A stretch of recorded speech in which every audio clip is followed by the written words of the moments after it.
time's upon us. I'll call the meeting to order and ask Mrs. Nash to do a roll call, please. Mr. Gomes? Present. Mrs. Neary? Yes. Mrs. Boatright? Yes. Mrs. Boland? Here. Dr. Flowers? Present. Mr. Leary? Here. Mrs. Sylvia?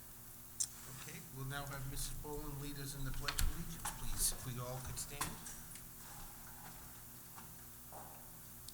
Ready? Begin. I pledge allegiance to the flag of the United States of America and to the republic for which it stands, one nation, under God, indivisible, with liberty and justice for all. Next item would be public comment. Is there anybody signed up for public comment, Mrs. Nash? Yes. All righty.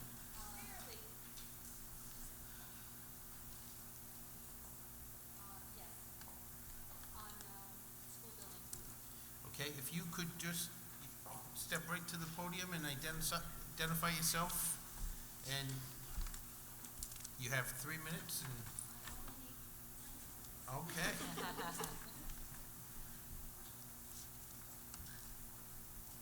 Can you hear me? Be a little closer. Frank will turn it up as well as you start to talk. So. Okay, my name is Stephanie Winslow, and I live at 5 Roland Road in Newport. And I was just curious to know if there is going to be a set schedule for the meetings for the school building committee, just to prepare stage 2 of the application. I know you're waiting on the city council to proceed, but I'd like to know, and I know there are other people who are interested in knowing. We want to get involved. Sure. Yeah. Mrs. Nash, maybe you can just read out the letter that you sent out. I don't want to get it wrong, but there's 3 that have just been, I don't know if you've posted them yet, Mrs. Okay. Nash, but maybe you could comment. So it really, literally within the last day, the Yeah, meetings have been set yesterday. going forward. So That's what I that's what they're looking figured, for. so, Right. okay. Go ahead. Tuesday, September 24th. Do you want me Yeah. I just want to get. There will be a meeting here on Tuesday, September 24th at 7 p.m. That's a workshop for the discussion on the Early Learning Center. And then on Monday, October 7th, there will be a student-led tour at Rogers and NACTAC at 2:30, followed by a meeting with Studio Jade to report out and align the educational goals and square footage of the building. Okay. And All right. then one more. There's a Oh, tentative. and then we have a tentative date, Wednesday, October 16th. That would be a workshop for building committee recommendations and community input. Okay, thank you. You're welcome. And they'll be posted, Mrs. Nash, they'll be posted on the website, right? Yes. Thank you.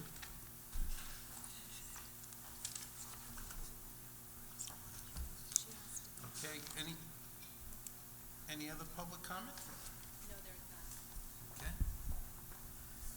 Then the next item would be, a motion would be in order to move the consent calendar 4.0 ahead of action items 3.0. Is there a motion? So moved. Item- Second. Mrs. Neary, seconded by Dr. Flowers. Any discussion? Seeing none, all those in favor signify by saying aye. Aye. Any opposed? Motion carries. So we'll now go to item 4, the consent agenda. First item on the consent agenda is 4.1, approval of the minutes. Is there a motion to approve the minutes? Motion to approve. Motion made by Mrs. Boland, seconded by Mrs. Neary. Any discussion? Seeing none, all those in favor signify by saying aye. Aye. Next item is 4.2, personnel actions, 4.2A, appointments, 4.2B, transfers, 4.2C, leave of absence, 4.2D, resignations, and 4.2 terminations. Motion to approve the personnel actions as presented this evening. I'd like to make it, see if we can pull the appointments and do it separately from the other 3. Okay. So there would be a motion to pull section A, 4A, 4.2A out of the consent agenda? Is that correct? Yes. That's your motion? Mrs. Yes. Boland's motion, is there a second? Second. Mr. Leary, any discussion? Seeing none, all those in favor signify by saying aye. Aye. Any opposed? Okay.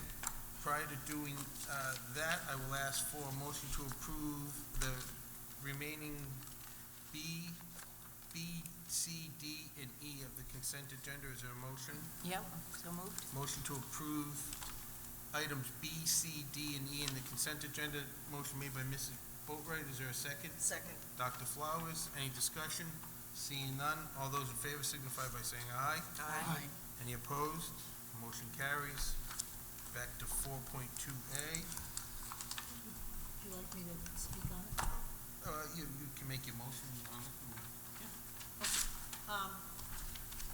Well, I wouldn't make the motion, I'll let somebody else make the motion. Did you have questions? No, I've just got a comment. Okay, so there would be a motion in order to approve 4.2A as presented. I'll make a motion. Motion made by Mrs. Boatright, seconded by, we need a motion to discuss it, so somebody, Dr. Flowers, is there any discussion on the motion to approve as presented? Yes. Mr. Chairman, I may have missed this, but my concern is numbers 1 through 7. I look for a separate vote on those, not individually, but I don't know if that's Mrs. Boland's concern or not. 1 through 7 for a separate vote combined, if you like, versus 8 through 28. Okay, so let me, Mrs. Boland, does that capture the? Yes. Your question? So the motion would be by Mr. Leary to approve, we approve items 8 through 20. 8 through 28. 8 through 28, and vote on, would you like to do 1 by 8 individually or as a package, 1 through 8? Package is fine for me. Package. Okay. So then the motion would be to approve items 1 through 8, and then as one motion, and the second motion would be to approve the remaining items, 1 through 7, I'm sorry, and then 8 through 28 as a second motion, I believe, would be the way we should handle that. So we'll Correct. take the first motion first.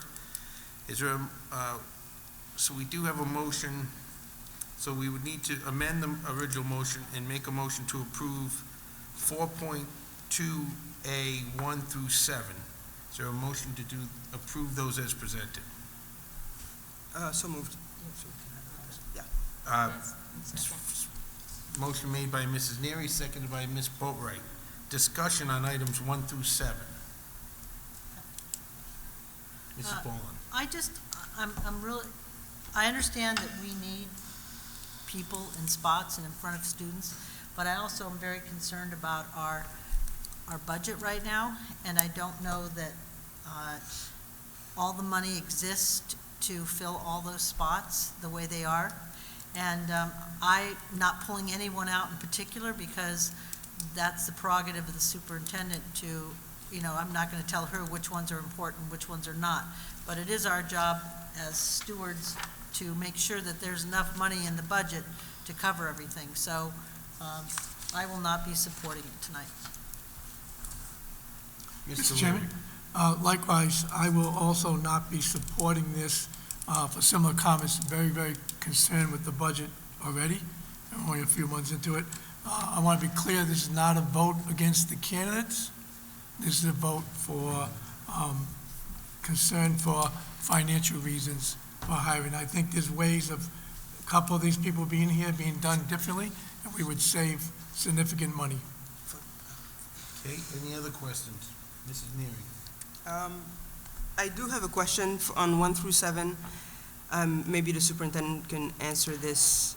If we proceeded with what Mrs. Boland and Mr. Leary want, who would teach those subjects?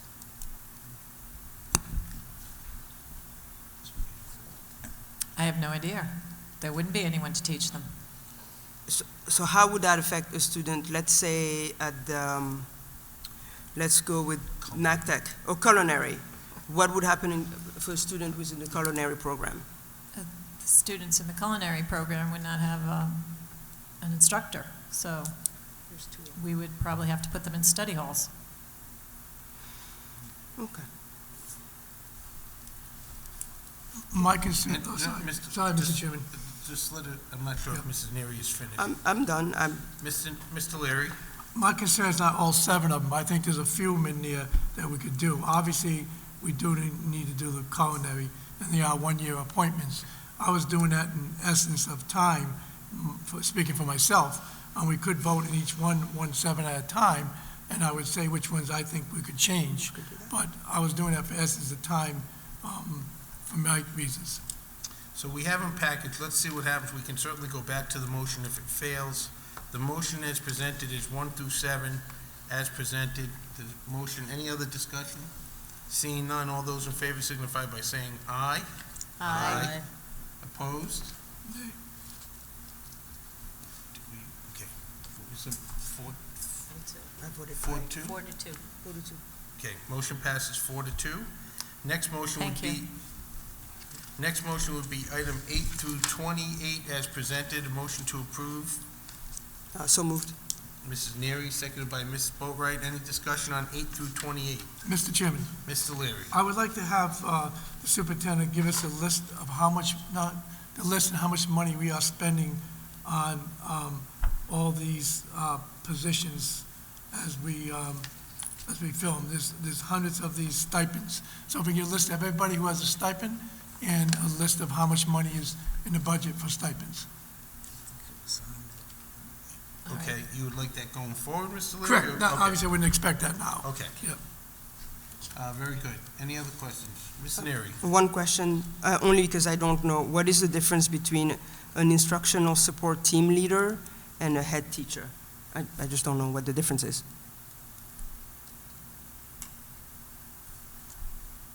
An instructional support team, I'm looking at, for instance, number 13. Right.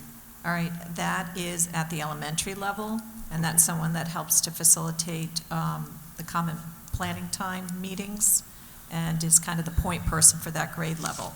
And the other person is, So could you that's, give me a number and I'll, sure, number 9 and number 10 are head teachers. I just want to know what the difference. they are people who help fill in administratively when there's additional help that's needed in the building. Thank you. Any other questions? Seeing none, all those in favor of the motion signify by saying aye. Aye. Opposed? Motion carries 6-0. Next item on the consent agenda is 4.3 and 4.4. I would recommend approval of 4.3 and 4.4 as presented this evening. Is there a motion? So moved. Mrs. Boland, seconded by Dr. Flowers. Any discussion on the motion? All those in favor signify by saying aye. Aye. Any opposed? Motion carries. We'll now go back. Question. Never mind.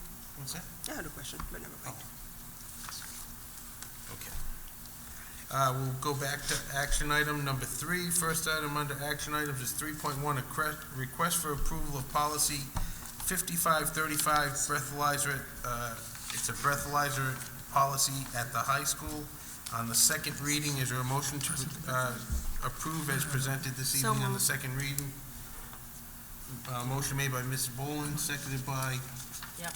Mrs. Boatright. Any discussion on item 5535, policy 5535? Seeing none, all those in favor signify by saying aye. Aye. Any opposed? Motion carries 6-0. Next action item is 3.2, discussion and possible action on statewide transportation data and billing, and Superintendent Germain. Thank you very much, Mr. Chair. Director Andrade and I, over the past spring, we were looking at the statewide billing methodology, and we'd like to raise to your attention some inconsistencies, or I don't know if that's the right choice, but we do question the billing methodology, and we're wondering if we need to reach out to our state representatives to see if we need to get some changes in how this billing occurs. Director Andrade, she knows this like the back of her hand, so I'm going to have her share.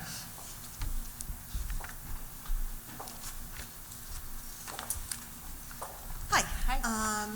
So statewide transportation is part of Rhode Island general law.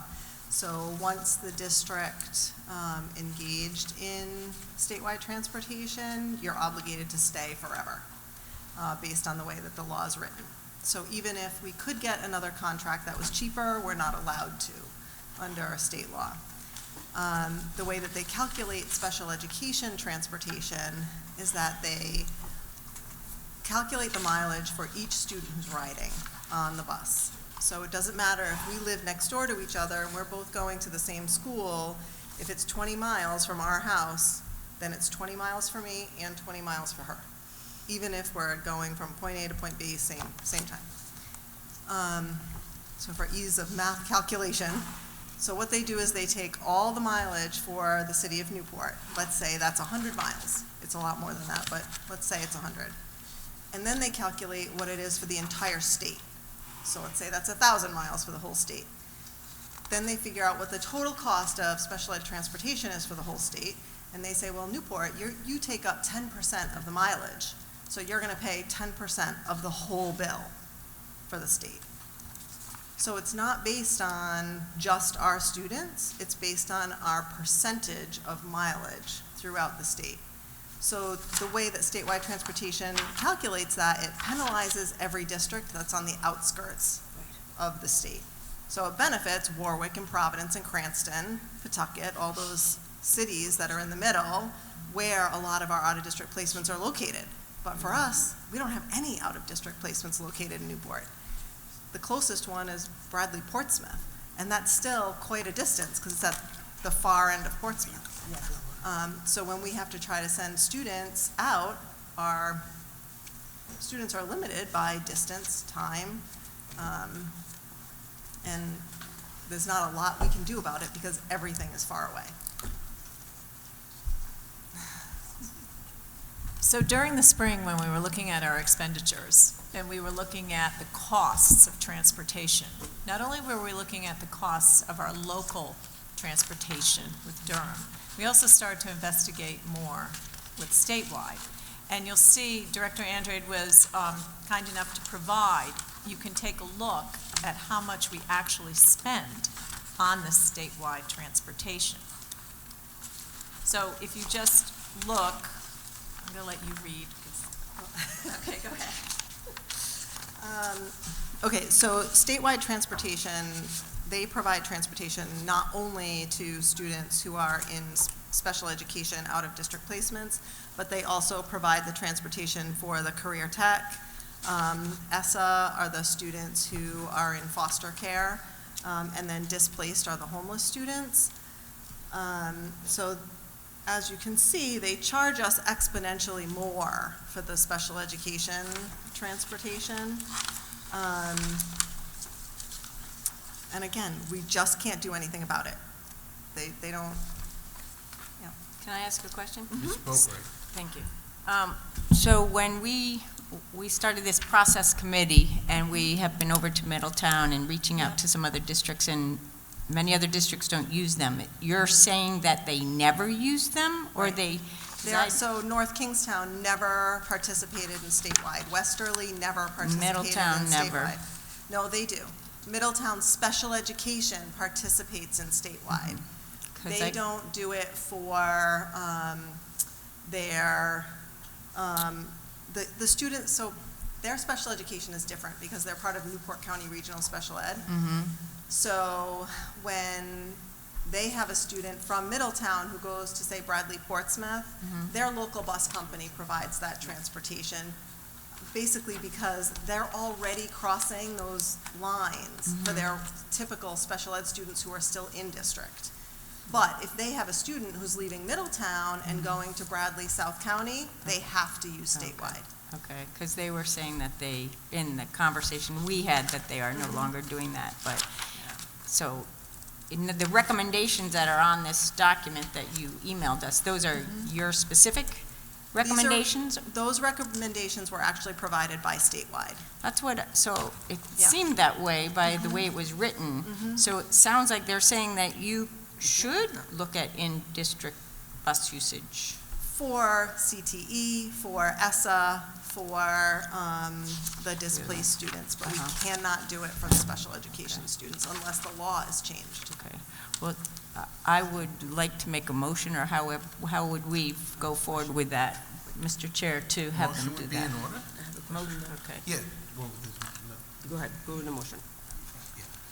A motion to reach out to our state reps, absolutely, because I think that, whatever we can do today, I think we should do, and look at the options, and then those things that we can't, I think absolutely we should do that, and, yeah, I'd make a motion for that.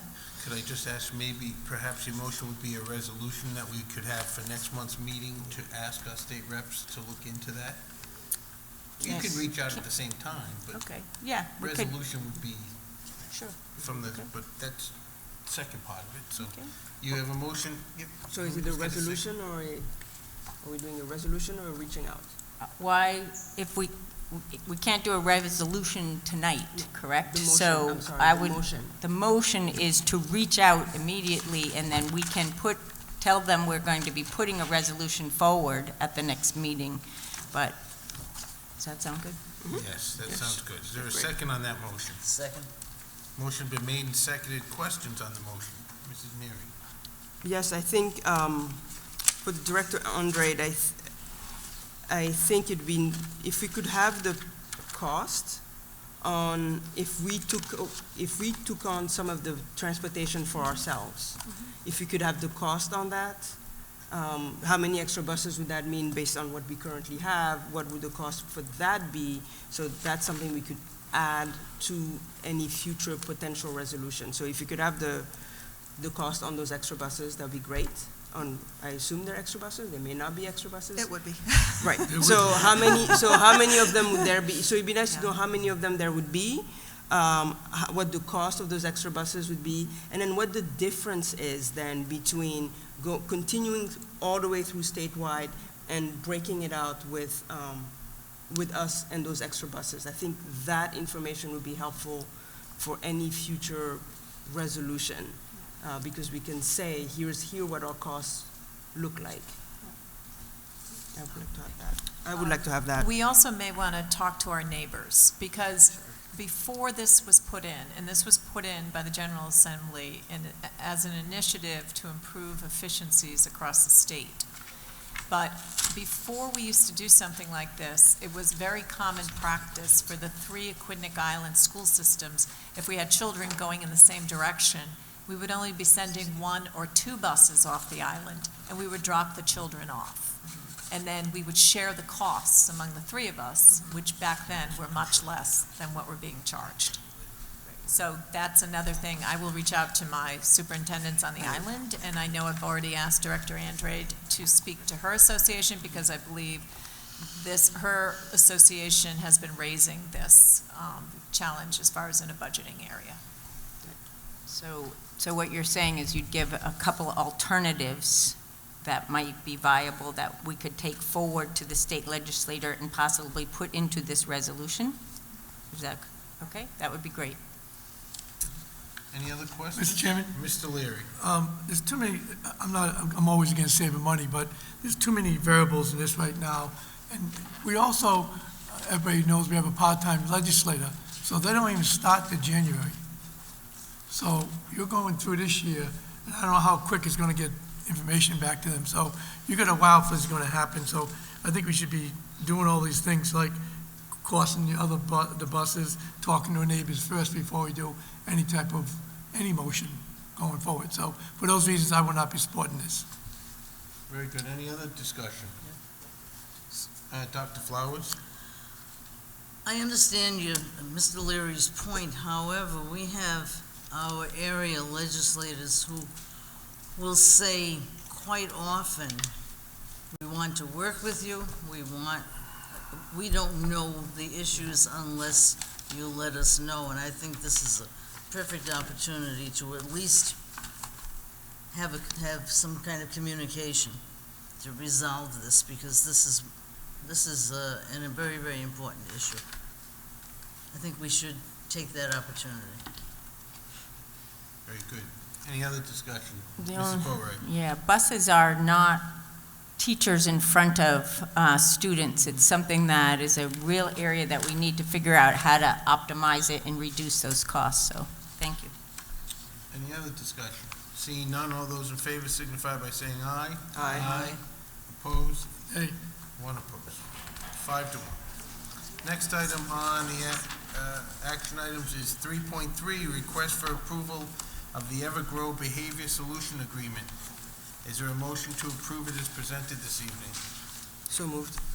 Second. Mrs. Neary, seconded by Dr. Flowers. Is there discussion or any questions from Mrs.? How about a presentation? Sure, we can hear. Little update on it? Little update on the, Okay. What kind of a presentation? So, Evergrow Behavior Solutions provides two or more services for us. One is they provide a registered behavior technician for our middle school behavior support program. That person is a board-certified registered behavior technician. She has a specific skill set in assisting with functional behavioral analysis, writing and implementing behavior intervention plans, and she can help to support the paraeducators who are also in the classroom working with the teacher. They also provide a BCBA, which is a board-certified behavior analyst. She has to all registered behavior technicians have to be supervised by a BCBA, so Evergrow provides the RBT and the supervision for the RBT. In addition to that, for students across the district, they will also provide consultation services. So sometimes a student may need a functional behavioral analysis, and they will work on that with us. They will write a behavior intervention plan for us, train the staff on how to implement that across our programming. They've also assisted us with students who are in out-of-district placements who we want to bring back to district, and they will go and observe the student in the out-of-district placement, then they'll observe the placement in district that we're looking at, and they'll write a transition plan, and then train the teachers and staff in the district on how to best support that student as they transition from a very restrictive placement to our less restrictive placements. Is that it? Yeah, that's about it. questions? Ms. Boatright. Can you explain how the contract may have changed this year versus last year and how it may affect our budget, please? It's going to be much more budget-friendly. We put limitations into the contract this year that were not existent last year. And they are going to be on an on-call basis rather than just simply being in our schools charging us per hour. Thank you. Couple other questions. Ms. Neary. So is this a standard procedure to have a third party come in and in other districts to come in and do this work for us? Yeah. Okay, I just wanted to know that. And are all costs covered by the IDA grant, or is transportation covered? What, I know it says it's covered, but is it just the consult? It says consultation is funded through IDA. Yes. So the consultation services are funded through IDEA. The registered behavior technician is funded locally. Okay. We exchanged a position that was in Council 94 for this position. Okay. And are they good at what they do? They're very good at what they do, yeah. That's good. And if we did not have these two, who would do this work? People who do not have credentials. Thank you. You're welcome. Mr. Chairman, Mr. Leary. a couple of questions. Is this mostly partly for his Thompson program? The registered behavior technician is for the Thompson program, Yeah. but the BCBA provides services across the district, pre-K through transition. So I take my voting very seriously, you know, and I look back at times, and I'm sure other people do too, but I'm very concerned that, and I fell for this, you know, and I can say I fell for it 4 years ago when the past special ed director convinced us that we're going to bring these kids back and we're going to do all this stuff for them and have in the room. It's been a disaster at Thompson, whether people want to admit it or not. You can't keep a teacher year after year, even already somebody left right now. It's a mess. And I think the parents are fed up with it. The kids run wild. If you've been in the building, you see them. Go to the gym teachers and watch them. I think personally we should have these kids outside place where they originally were and go back to that, and then this, all these extra costs that we have would not be there. So for that reason, I will not be supporting this. Any other discussion? Seeing none, all those in favor signify by saying aye. Aye. Opposed? Nay. Okay, Mr. motion- Chair, I just need to say this on behalf of the Thompson Middle School staff and school. I welcome anyone to come walk through the buildings. The children are behaving, and the teachers are doing an excellent job. Thank you. That's not what I said, Mr. Chairman. Next item on the action items is 3.4, request for approval of the Center for Psychology and Learning Agreement. Again, Director Andrade, I'll ask for a motion first to approve it as presented this evening. So moved. Mrs. Neary, is there a second? Second. Ms. Boatright, if you could give us some history or update on this? So CPAL is the organization that Dr. Dana Ozowicki, who's a neuropsychologist, this is her group. She provides a few different functions for the district as well. We're required by law to provide diagnostic evaluations for students that we suspect have a disability, and she performs that function for us. Because she's so ingrained in the culture here in Newport, she knows a lot of our students.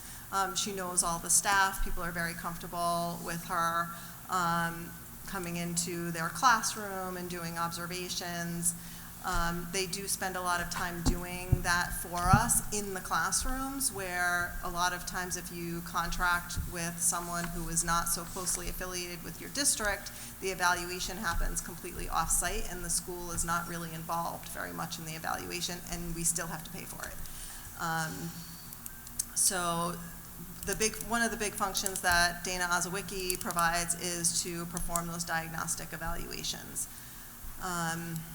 Additionally, she provides professional development for us at times. She's done some work with our ALP program up at the high school around trauma-informed teaching. She's also worked in many of the programs across the district to provide some consultation services, again, around behavior, students who have significant psychiatric or behavioral disabilities, and providing some support to the teachers and paraeducators in those programs. Any questions? Ms. Neary? How long does it take for Dr. Ozowicki to do an evaluation? Just broadly. Well, it depends, like everything. We do some of the foundational evaluations, so we might do the cognitive evaluation and the educational evaluation. We might ask the parent to do some rating scales and the teachers to do rating scales, and then we pull those pieces together. We provide that to her, and then she does the portion of the evaluation that is more diagnostic. So she's a neuropsychologist, but she can also do clinical evaluations. So then she will fill in the pieces that we are not able to do. So that could take and she does a parent interview. She also comes in and observes the student in the school. So that could take anywhere from 4 to 12 hours, depending on who the student is and how in-depth the evaluation needs to be. I'm trying to ascertain for a parent whose child is going through it, how long are they waiting to get something, just wanting to know. I think a parent would be anxious. I'm just trying to figure out how long it takes, that's all.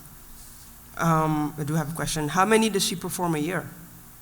Broad. So the contract allows for up to 30. Okay.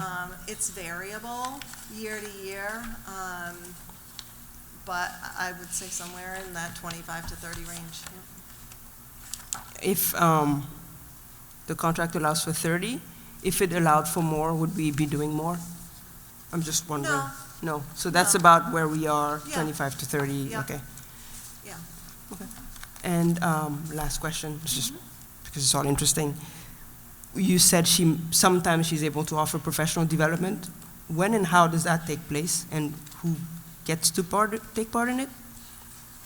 So typically when she provides the professional development, it's at our request. So we have a particular issue or area of need and a group of folks who might be interested or need that particular expertise. So we'll ask her to come in and do that. Thank you. Thank you. You're welcome. Ms. Boatright? I just want to ask the same thing that I asked on the last contract. Has this also been reworded, and what Yes. might be the effects on the budget, please? It's, again, much friendlier. It has a limitation not to exceed in the contract, which was not there before. Thank you. Any questions or, okay. Any other questions? Okay, seeing none, all those in favor signify by saying aye. Aye. Aye, opposed, motion carries. Next item is 3.5, it's a action item, discussion on Pell and TMS lighting upgrades. I think Mr. Harrop has a presentation for us that may require action.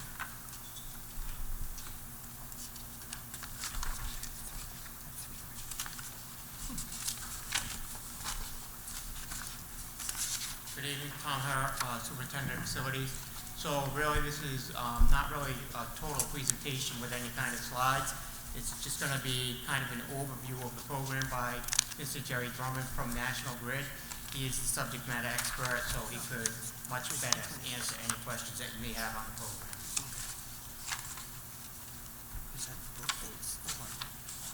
Good evening, everyone. Jerry Drummond, National Grid.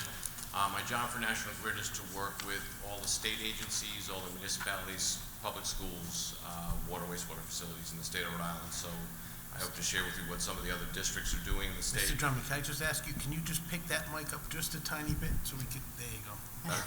Perfect, thank you. Sorry about that. So we're going to talk about LED lighting first. I think the next item on the agenda is a totally different program. So LED lighting, you've probably seen it in some of the bridges, you've seen a lot of the highway lighting. A lot of the public schools, probably more than 100 of the 300 public schools have already implemented LED lighting. National Grid, I realize we've been working with schools for 35 years. We have no money.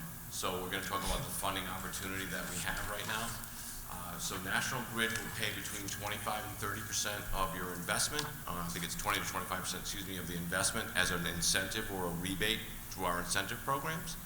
And then we will take the net balance and we will fund that through your electric bill. So the goal of the program is to have your annual energy savings, so your energy savings consumption goes down, and those savings pay for over time, because your bill will go down and you'll pay that over time on your bill. So your operating budget, there's no capital outlay, there's no investment on your part at all. National Grid actually pays the contractors on your behalf. Your annual energy savings meet or exceed your annual costs, and then at the end of the term, all the equipment's yours and the energy savings fall to your bottom line. But you're going to get significant improvements, hundreds of thousands of dollars of brand new lighting, which LED lighting is expected to last in a school environment some 13 to 15 years. So you're going to also reduce your maintenance costs. So as fluorescent lamps and ballasts begin to fail, you have to have an electrician come in and replace those. We're going to take care of that for you. A lot of the equipment comes with a 5-year warranty from the manufacturer as well. National Grid has 20 contractors. You have a proposal from RISE, which most of us have heard of them from doing home energy audits. They're also on the state master price agreement, so I work with state purchasing and the Office of Energy Resources to get qualified contractors on your behalf to avoid, we want to expedite these implementations. You're certainly welcome to do competitive processes if you want. I think Tom looked at getting contractors to put in this last year, and you were unsuccessful getting any bids, so we tried a different approach here. We have a turnkey contractor for you. So I'll stop talking at this point and answer questions. Mrs. Bowman? So, not understanding this really well, so I'm looking at the lights up here. Would the light get replaced or just the bulbs? So there are retrofit kits in certain cases. You have two options. You can put in LED lights, if you will. We'd like to put in new fixtures wherever possible. Actually, your return on investment is better because you get higher energy savings with new fixtures. So where we could, something like this, you're probably not going to put new fixtures. You just put LED lamps inside of that. The classroom fixtures and those kinds of things would actually be new fixtures in most cases. You have the option to do both. I would recommend putting in new fixtures where possible. Actually, your payback's a little bit longer because you don't get as much energy savings if you were just doing replacement lamps. But where we can, we do new fixtures. This case, probably not. Why does the fixture make a difference? Because it's built to be more efficient. You're retrofitting an older fixture, so the retrofit kit has what's called a driver as opposed to a ballast, and the LED inside of it is not as efficient as a fixture that's designed with it in it. So retrofit kits use a little bit more energy than a brand new fixture does. Okay. Any other questions, Dr. Flowers? How long would it take, say, for a building of this size, and like, when would this be done?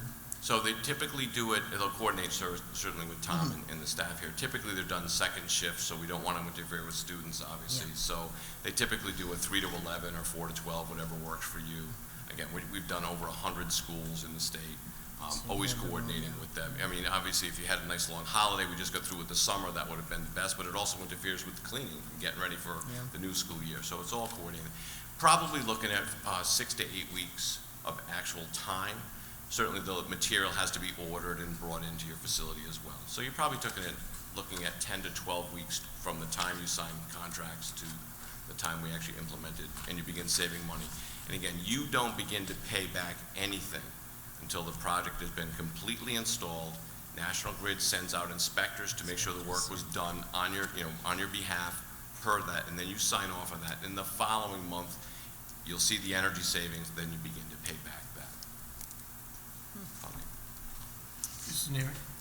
What is the advantage for us as a school district in doing it in one fell swoop, as you're proposing, versus as light fixtures or as lights fail? Why are we waiting? As they fail, you replace it. As they fail, you replace it. So what's the advantage in doing it in one fell swoop, cost-wise? So I would say consistency of lighting. So as you buy different products, if you spread this out over 3 to 5 years, lighting technology changes. You might have different color lightings, different looks and feel of lighting. We're trying to have the best light level we can on the students' desks and those type of things. Plus, you're getting an incentive. As LED becomes code, which I expect LED lights to be code in the next 2 years, once it becomes code, National Grid can no longer give you an incentive. So we can't pay that 20 to 25% upfront. Plus, you don't get incentive in replacement lights. You might get replacement lamps for a couple dollars, but you don't get incentives. Okay. Any else set? Mr. Bobright? Yeah, I know you said this, but I'm confused by it. You said that you put up the funding up front 20 to 25%, and that I got the impression that basically our budget for lighting would be flat until the 5th year or 6th year we'd start getting all the benefit. Correct. But you did seem to say just a minute ago that actually we'd start reaping benefits really after the 8 weeks or 10 weeks of installation. Well, you start to save money from day one. As soon as they purse the light fixture up, you begin to save money. So that doesn't go to you to offset the No. cost? So you don't begin to make a payment until, because we're not going to say, hey, you save $10 this week and $20 the next week. We're going to wait till the project is complete and installed. So you actually see a slight positive in your operating budget this year. So if it takes them 3 months, you might get a full month of energy savings. You don't begin to pay that out of your operating budget until the following month when it's installed. Thank you. Mr. Chairman, has anybody talked about the $400,000? $375,000, maybe that costs. Excuse me? Anybody talked about where the 375 is coming from? Ask a question. I think he did. I think it's paid back over a 5-year period, but you can ask. So how, explain the payback to us, for the public. Okay, so you're looking at the sheet. So roughly your Yes. out-of-pocket for Thompson is $154,000. I'll call it $150,000. So you pay the net, you would be paying the net amount. The incentive is that $52,400 in Thompson. I think the school committee has the sheets. Right.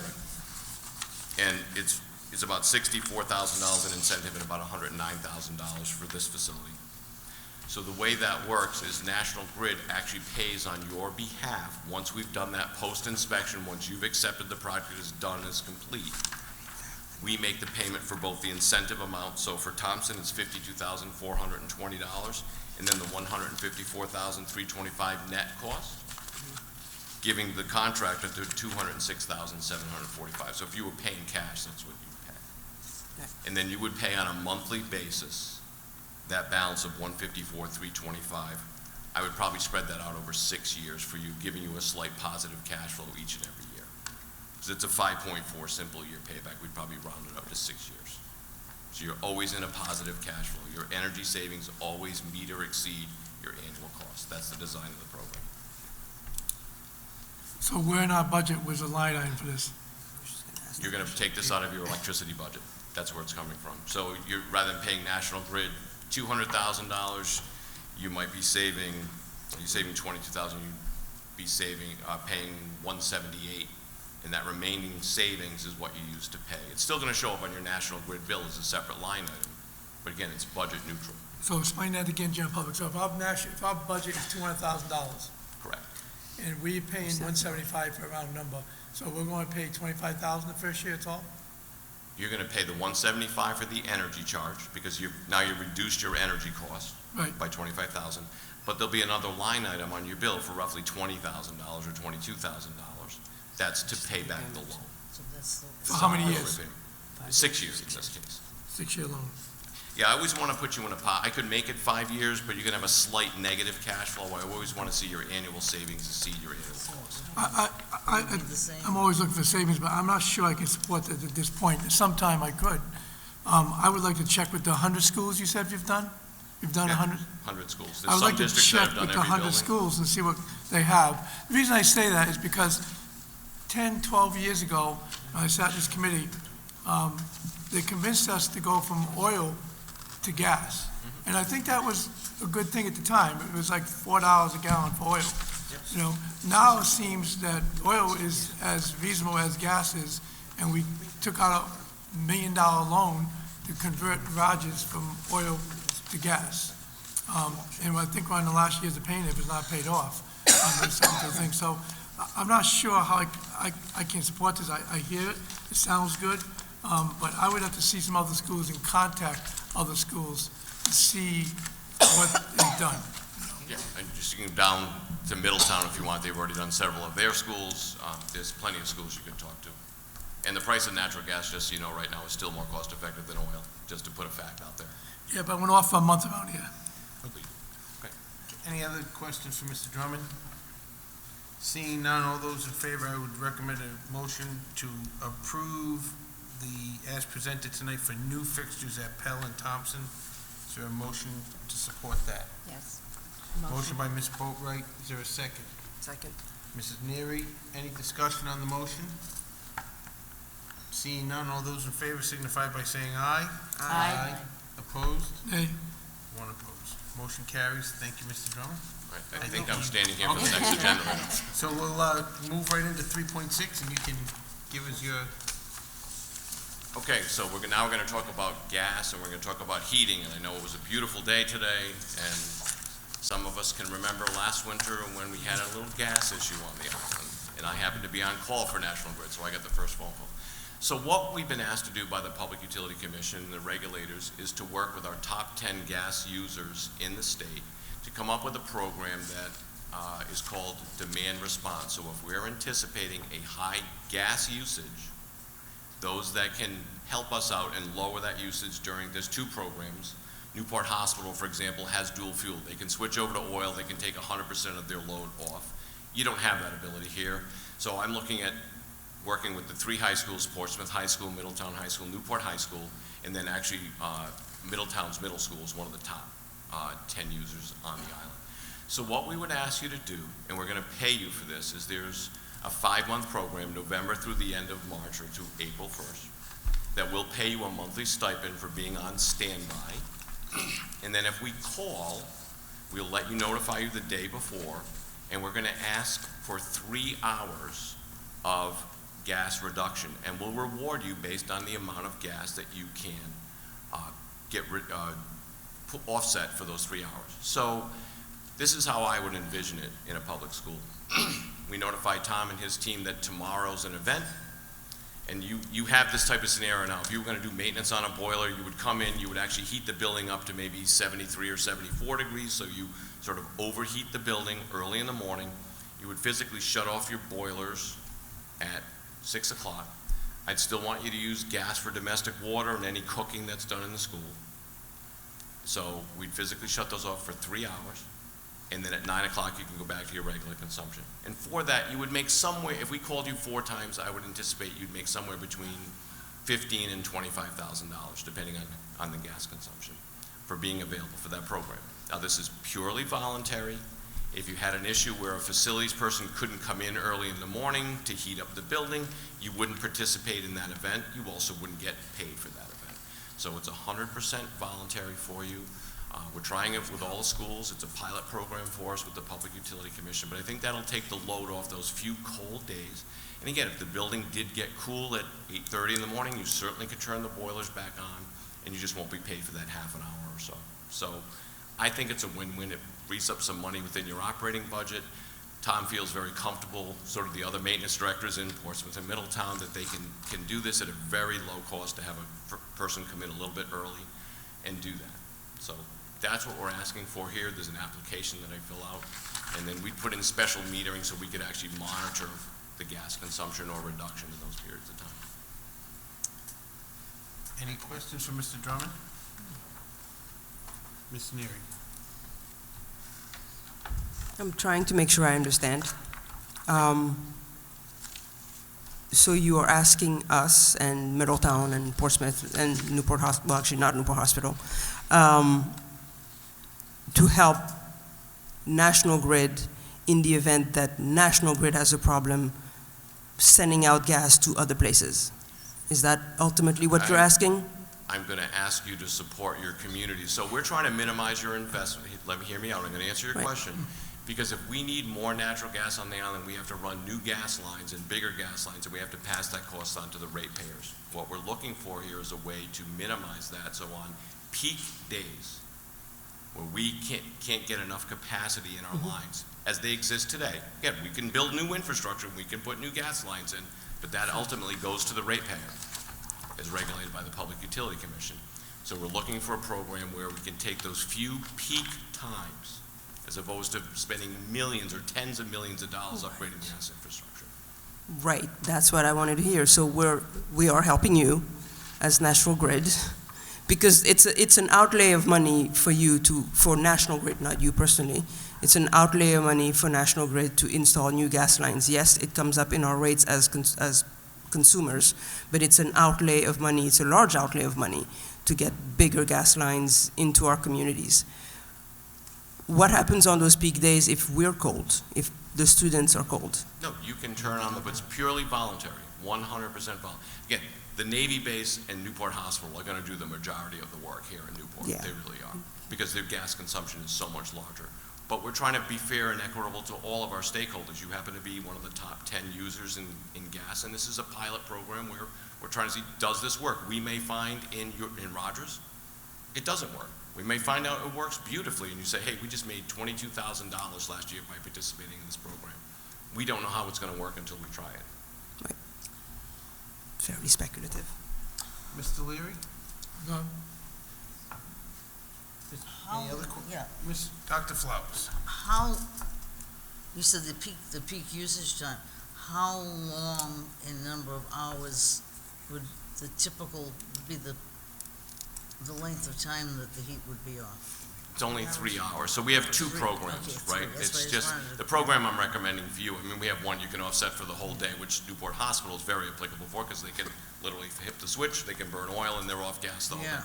You don't have that option here. None of the schools do on the island. So I'm just saying it's a 3-hour period of time. In the analysis, I think you said there's I'm expecting 4 to 6 events. This is not every day. We're not calling you every day. This is just 4 to 6, so we can get some data that shows us this is a very viable program. We do this in our electric service as well, so you may have heard of our electric demand response. Not applicable necessarily to you, but if you're an office building with central air conditioning and it's a heat wave, there's been 3 days in a row, again, we have enough capacity, we can't get enough capacity through there to do that. So that's been a very successful program on the electric side for us. As long as the kids know enough to have warm clothes on. Mrs. Boland. You'd have to know when. Hold on, Yeah. Dr. Flowers isn't done. Mrs. Boland. This might be a question for Mr. Hara, but do we typically run our heat at the same rate all night long, like from day to day during the middle of the winter, or do we turn it down significantly at night?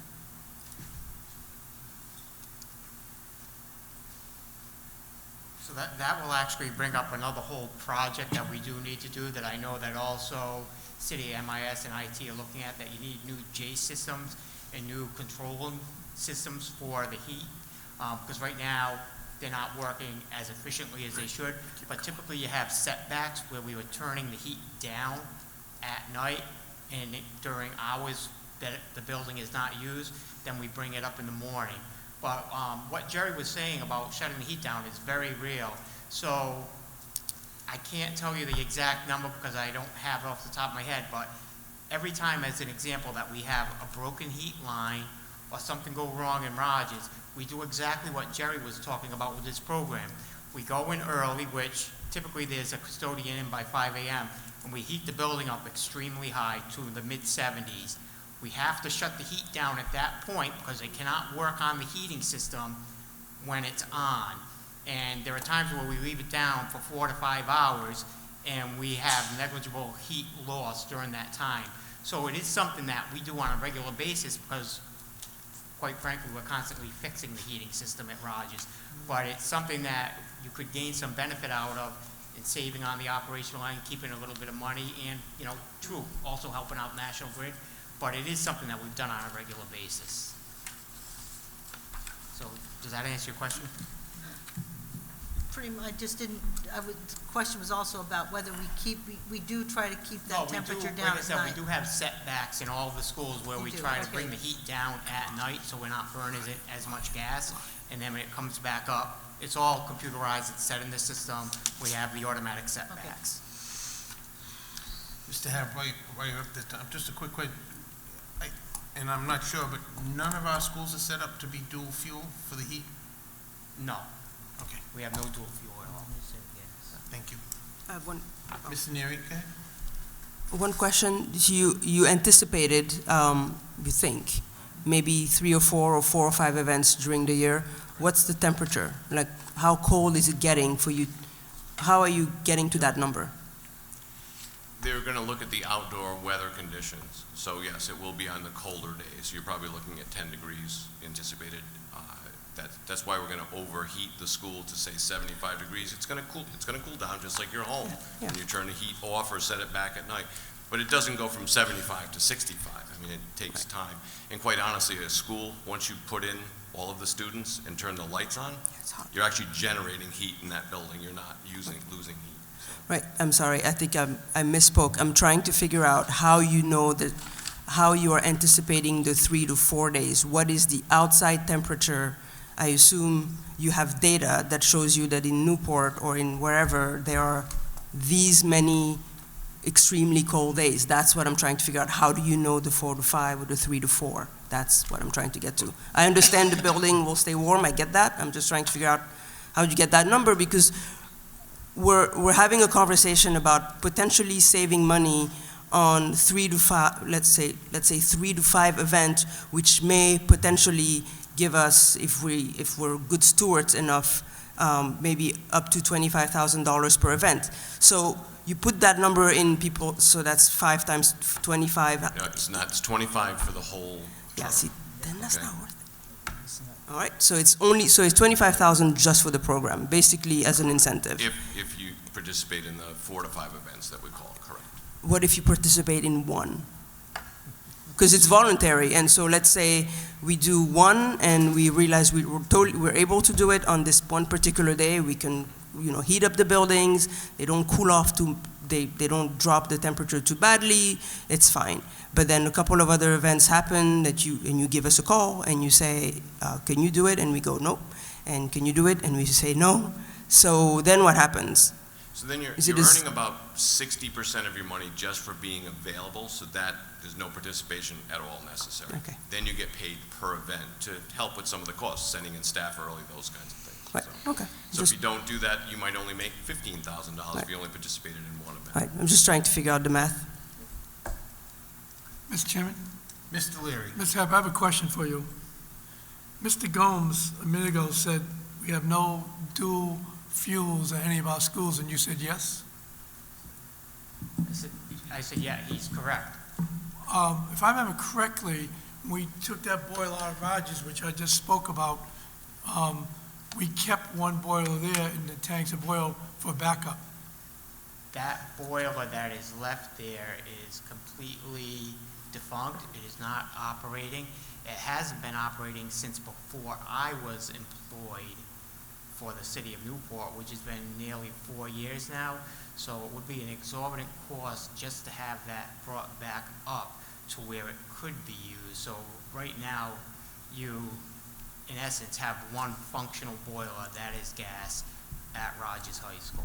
But we do have a second boiler. Like I said, that after having the firms look at it that were looking at dismantling it, you would basically need a new burner. I mean, basically, you're looking at almost a boiler replacement just to bring that up. But we do have a backup, and a whole backup of oils, thousands of gallons. You really do not have a backup because that boiler will not operate at this point. I'm saying that you're looking at more than likely, and I'll get you the numbers, a capital improvement level project just to bring that up to a point where it would operate.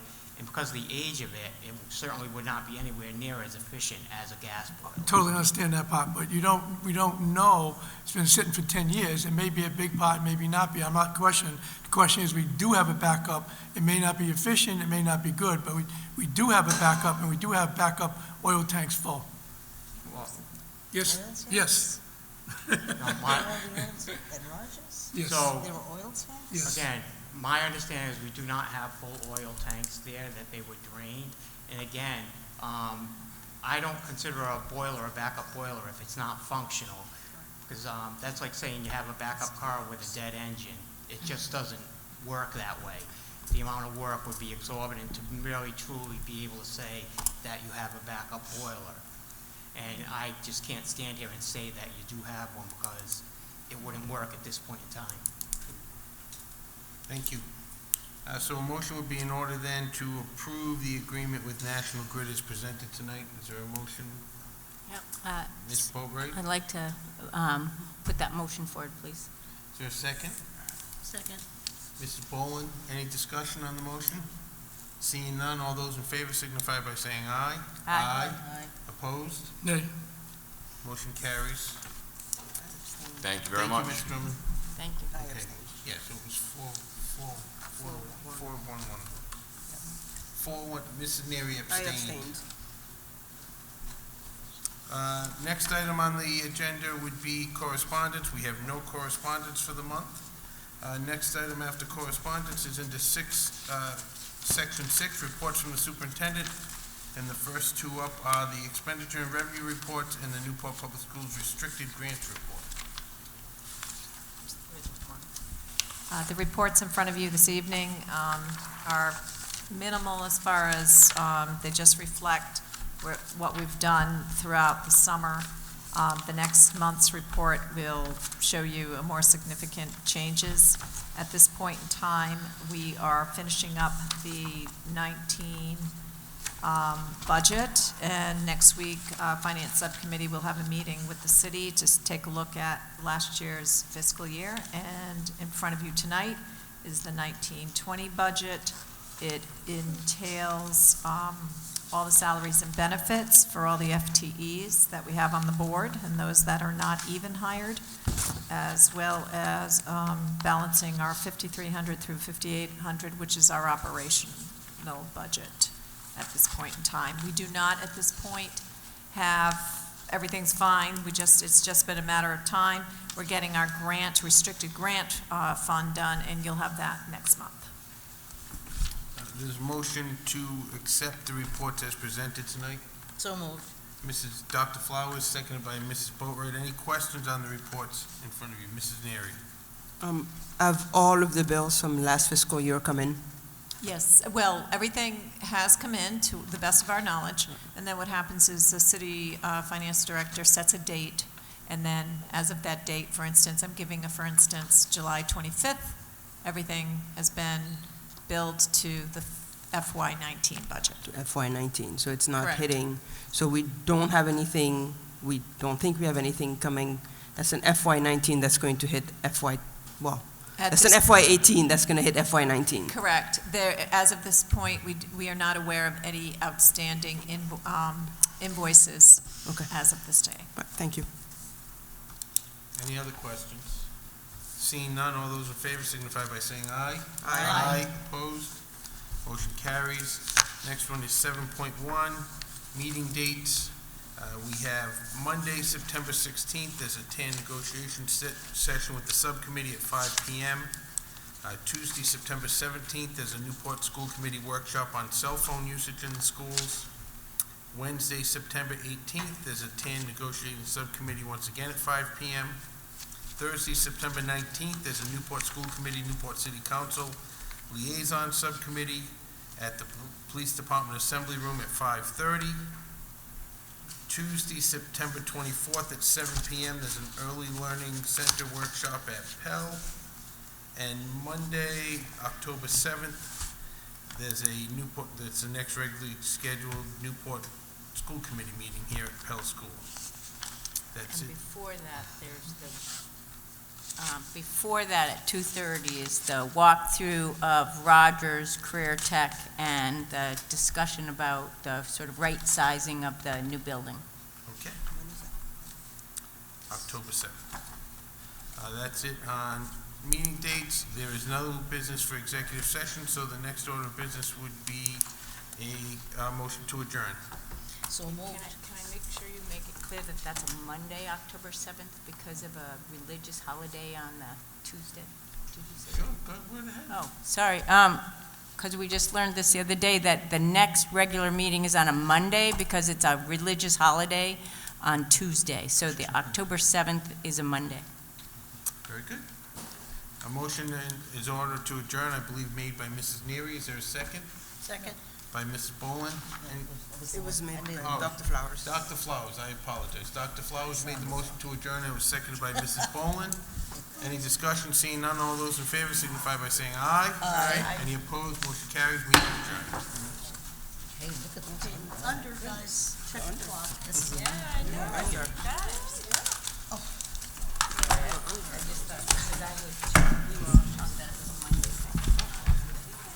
I forgot that it was Monday. I just figured there was a holiday.